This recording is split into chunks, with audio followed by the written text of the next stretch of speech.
Wudu itu secara zahir sebagaimana yang kita pahami, basuh muka dan seterusnya, itu adalah wudu secara syar'i, secara syariat.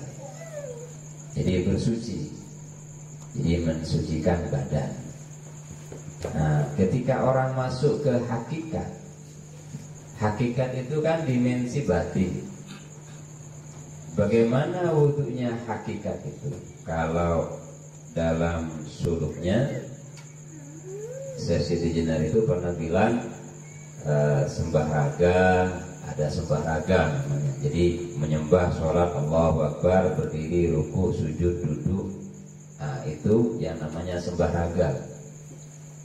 Kemudian ada sembah rasa, ada sembah karsa, ada sembah cipta. Nah, dan itu macam-macamnya cara kita menyembah pada Allah Ta'ala. Yang disebut manusia, keempat-empatnya dipakai untuk menghadap. Kita badannya menghadap kiblat, kita badannya menghadap Allah.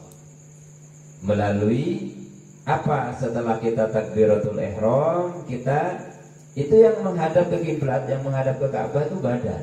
Nah, ini yang butuh muka, tangan, karena memang badan yang mau dihadapkan. Sekarang bagaimana menghadapkan batin kepada Allah Ta'ala? Maka di dalam kitab yang lain dijelaskan bahwa untuk menghadapkan batin kita, kolbu kita kepada Allah, maka penghalangnya yang harus dihindarkan, penghalangnya yang harus dibuang. Jadi kalau tadi yang disucikan itu karena kita berhadas, kita sucikan dengan wudu secara syar'i. Bagaimana kalau kolbunya yang berhadas, hatinya yang berhadas? Kalau hatinya yang berhadas, maka hati ini harus dibersihkan juga.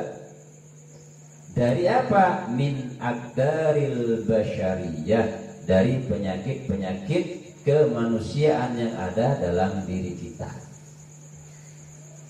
Jadi penyakit kemanusiaan yang ada dalam diri kita, itu yang harus kita bersihkan. Baru itu disebut dengan berwudu.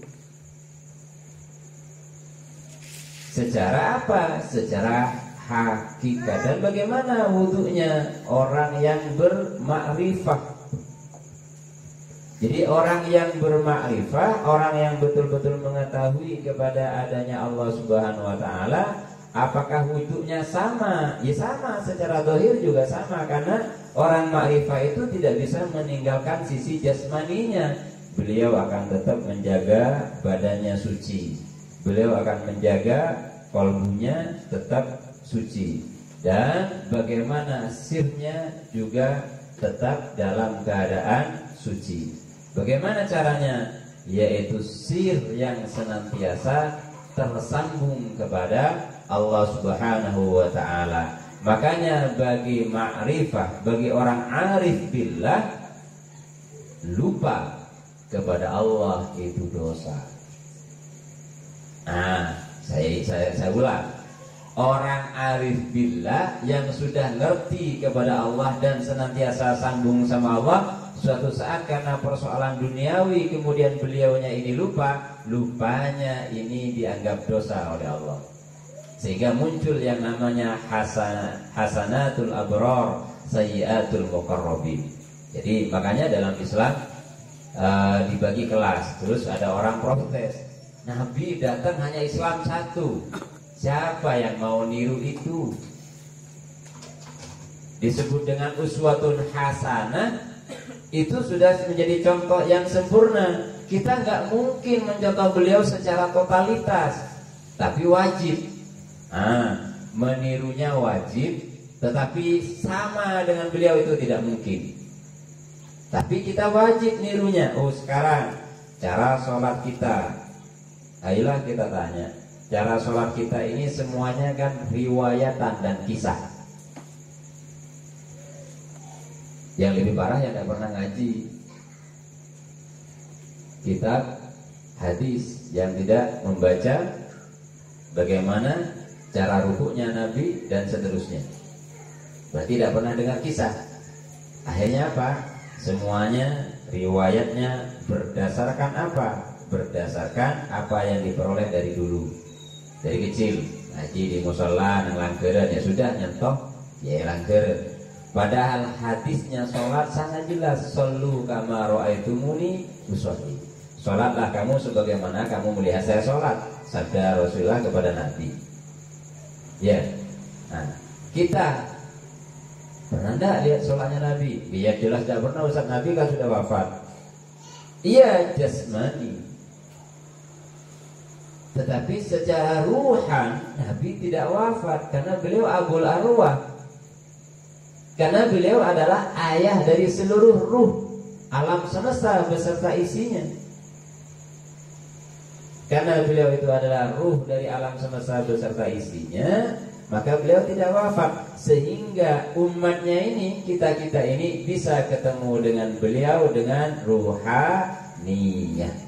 Makanya dalam kitab Ar-Ruh, kata karya dari Ibnu Qayyim al-Jauzi, talaqir ruh, pertemuan ruh itu bisa terjadi antara orang yang sudah wafat dengan yang masih hidup. Kapan itu? Di mana itu? Di alam mimpi. Lah kenapa di alam mimpi? Karena ketika mimpi jasmani ini tidak ikut, pikiran ini tidak ikut, yang ada itu hanya rasa dan ruh, maka itu yang menjadi sambungan kita dengan Allah Ta'ala, ruh itu tadi. Maka ketika ruh itu kemudian tersambung dengan seorang yang sudah wafat, itu sangat mungkin. Nah, berarti saya ulang, bagaimana ma'rifatullah itu kemudian orang yang arif billah. Jadi wudhunya arif billah itu yaitu dengan senantiasa menjaga zikirnya kepada Allah Subhanahu wa Ta'ala.